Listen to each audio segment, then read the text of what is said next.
Which is interesting, because Alexa Filippo of ESPN said WNBA Commissioner Kathy Engelbert and Alyssa Thomas, well, they exchanged messages last week. Alyssa Thomas went on camera, looked directly into the lens, and told the world that she had not heard a single word from WNBA Commissioner Kathy Engelbert. Not one word, not a text, not a call, not a statement, nothing. That was the claim, that was the grievance. That was the entire foundation of her public victimhood narrative. And it took ESPN's Alyssa Filipowski approximately 48 hours to blow the whole thing apart. Because according to Alyssa Filipowski of ESPN, Kathy Engelbert and Alyssa Thomas exchanged text messages just last week. The same week Alyssa Thomas was telling the world she had heard nothing. Welcome back. This is Rhyme Run, and today we are documenting the moment Alyssa Thomas's story collapsed under the weight of its own contradictions, and exposing exactly why Kathy Engelbert's selective outrage machine is rotting this league from the inside out. You can see what's being said. As usual, she remains silent, and that's unfortunate when our lives are being threatened. Let me set the table for every single person watching this video, because there are two separate but deeply connected stories running through today's episode, and they are both about the same disease that has been eating away at the credibility of this league for years now. Story 1. Alyssa Thomas made a public statement claiming she had not heard from Commissioner Kathy Engelbert amid a wave of online harassment directed at her and her teammates. That statement was reported, it was amplified, it became the narrative, it became the outrage. And then ESPN's Alexa Filipowski stepped forward and reported that Engelbert and Thomas had in fact exchanged text messages the prior week, which means either Alyssa Thomas knew she had been in contact with the commissioner and said otherwise to the public, or someone in this chain of reporting is catastrophically wrong. Those are the only two options on the table. Story 2. At the Commissioner's Cup Championship ceremony in New York, the crowd at a New York Liberty home game booed Kathy Engelbert, loudly, publicly, at a celebration the Liberty faithful had every reason to be ecstatic about. And the old guard of this league, the people who have been running interference for the establishment for years, want you to believe that is somehow shocking. It is not shocking. It is the most logical thing that has happened in this league in months, and we are going to talk about exactly why. Sit down, take a deep breath, because by the time we are done here today, you are going to understand exactly what is happening inside this league, who is enabling it, and who is paying the price. Which is interesting, because Alexa Filippo of ESPN said WNBA Commissioner Kathy Engelbert and Alyssa Thomas, well, they exchanged messages last week. Let us start with the Alyssa Thomas situation, because the details here are surgical and they need to be laid out in precise order so that you understand exactly what happened and exactly why it matters.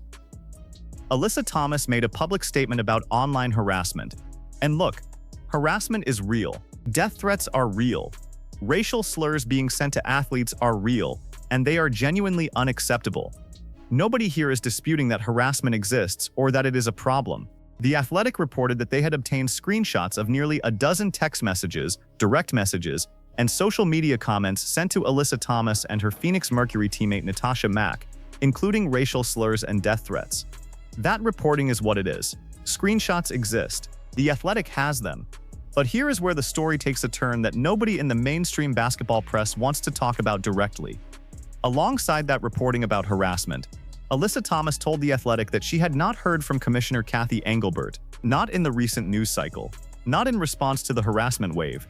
The framing was clear. The commissioner was silent. The commissioner was absent. The commissioner did not care enough to pick up the phone. And that framing, that specific accusation of silence, became the emotional core of the entire story.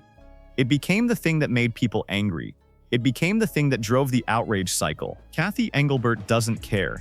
Kathy Engelbert is silent.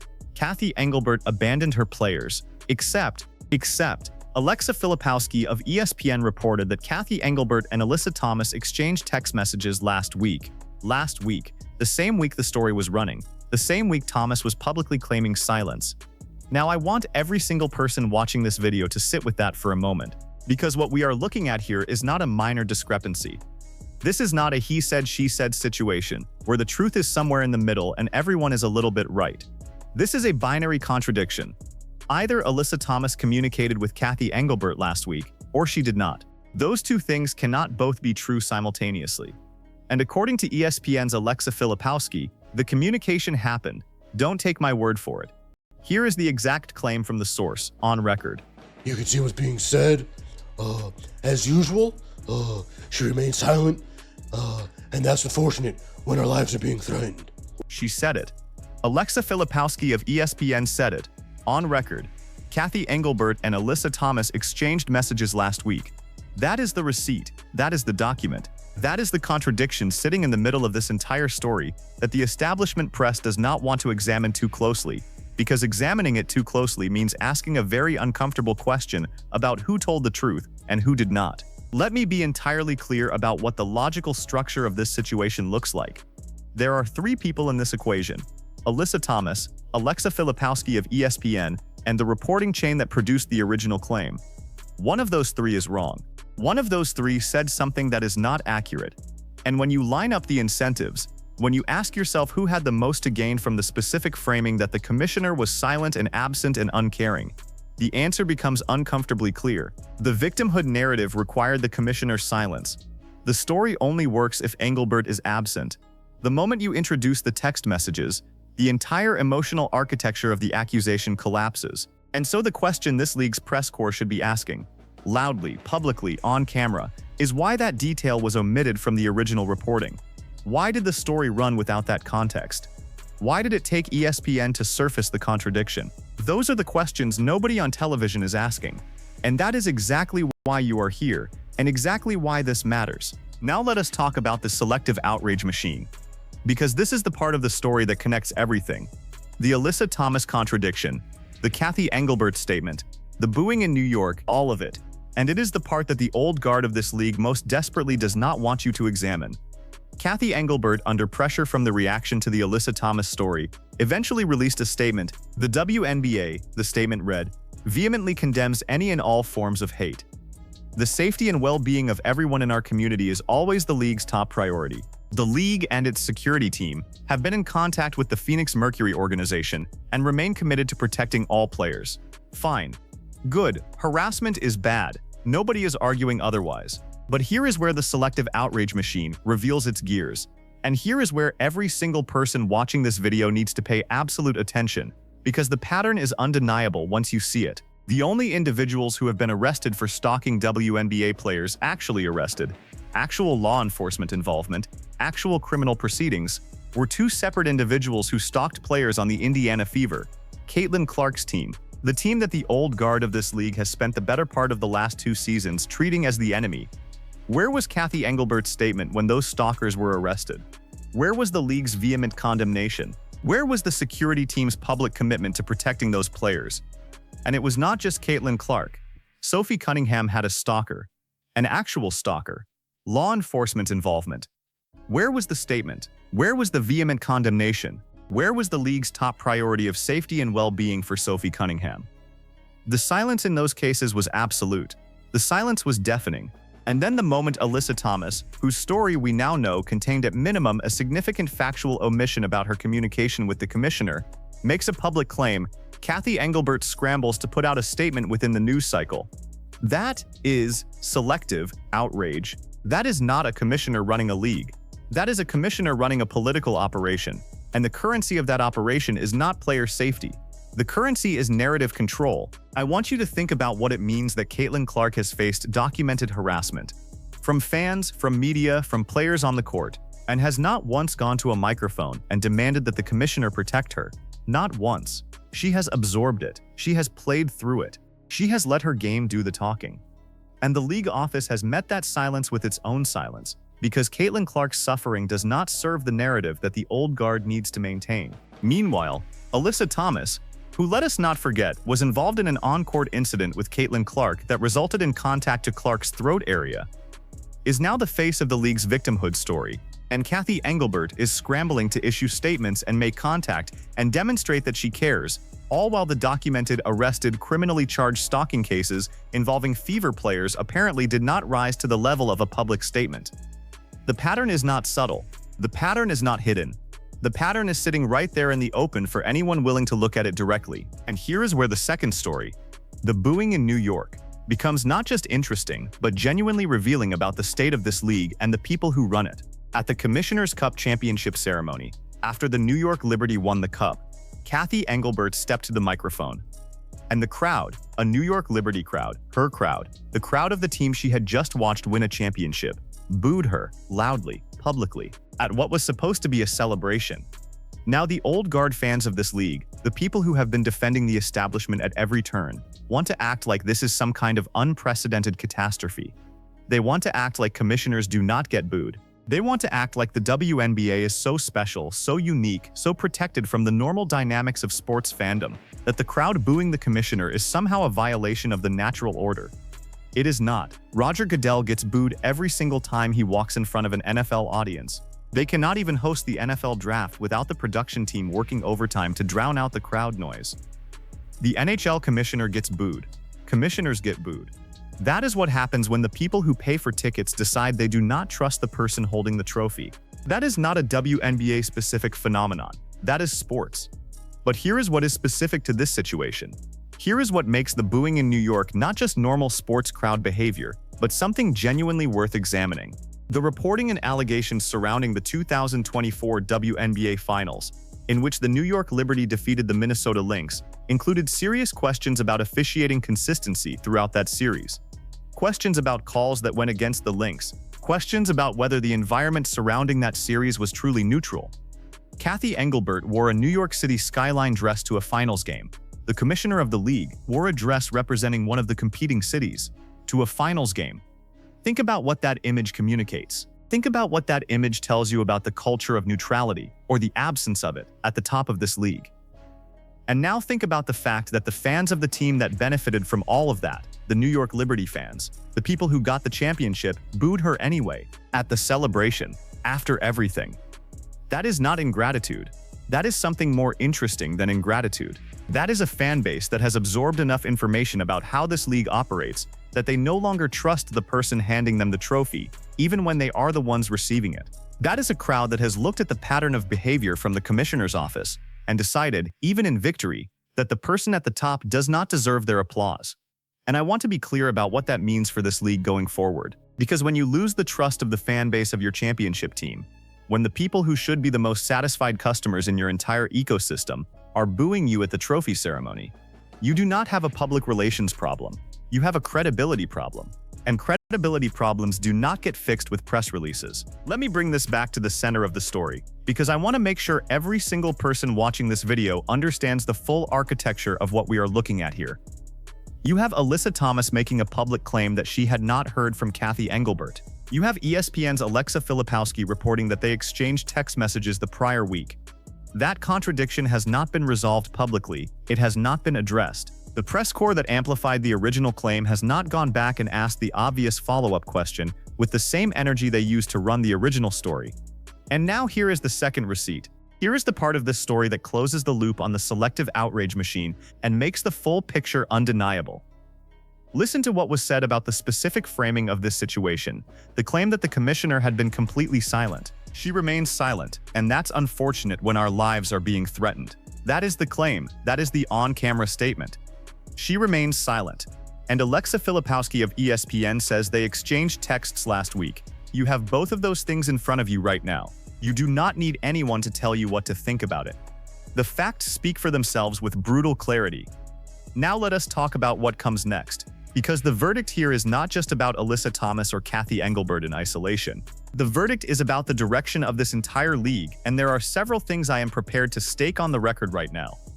First, Kathy Engelbert's position at the top of this league is not sustainable at its current trajectory. When you have lost the trust of the fan base of your championship team, when you are getting booed at trophy ceremonies, the clock is running. Commissioners survive controversy.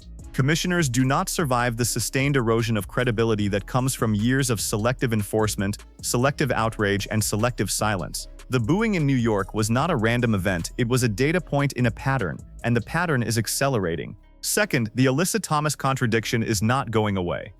The Athletic has the screenshots. ESPN has the reporting about the text messages.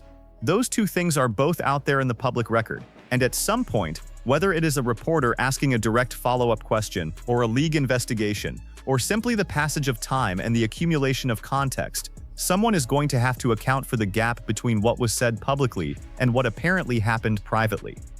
That accounting has not happened yet, but it will.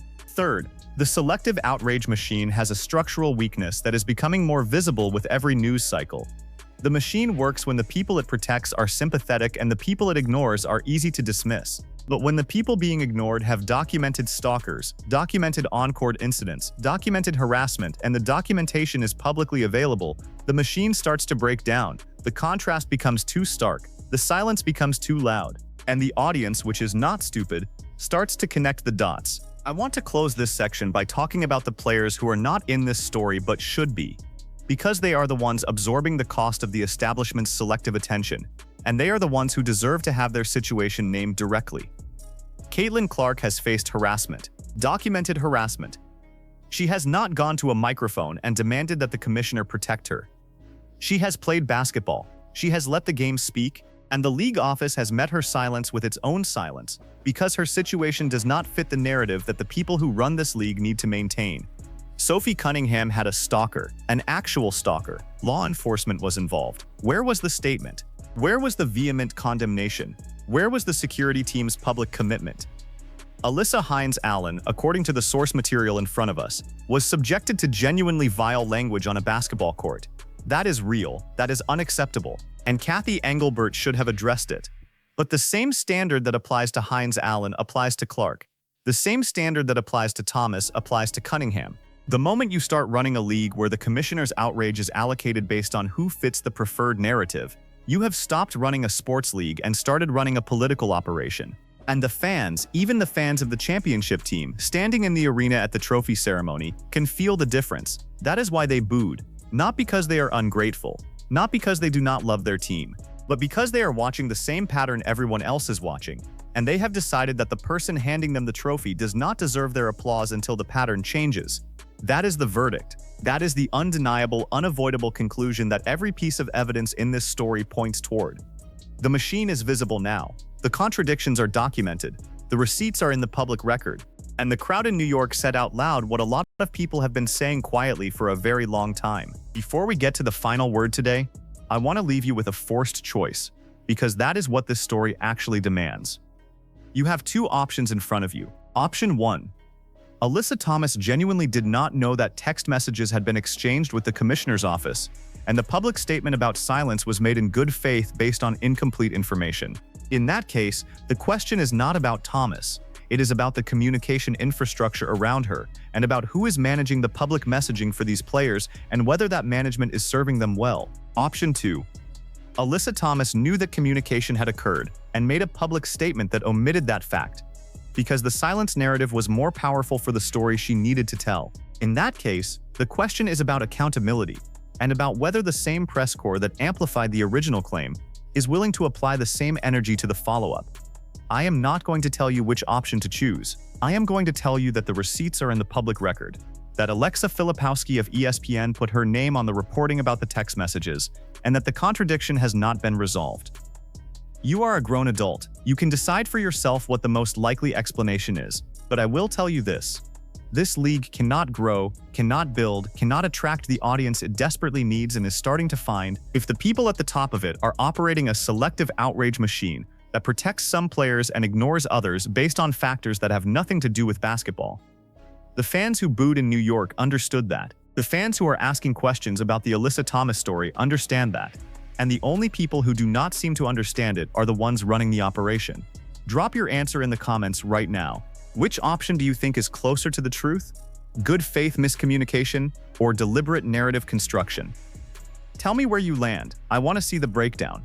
If this video gave you something to think about, hit the like button. It takes 2 seconds and it tells the algorithm that this conversation matters. Subscribe to Rimrun and hit the notification bell so you do not miss the next time we pull back the curtain on what is actually happening inside this league. We are going to keep having the conversations that the establishment press refuses to have. We are going to keep naming the contradictions. We are going to keep following the receipts. This is Rimrun. We will see you next time.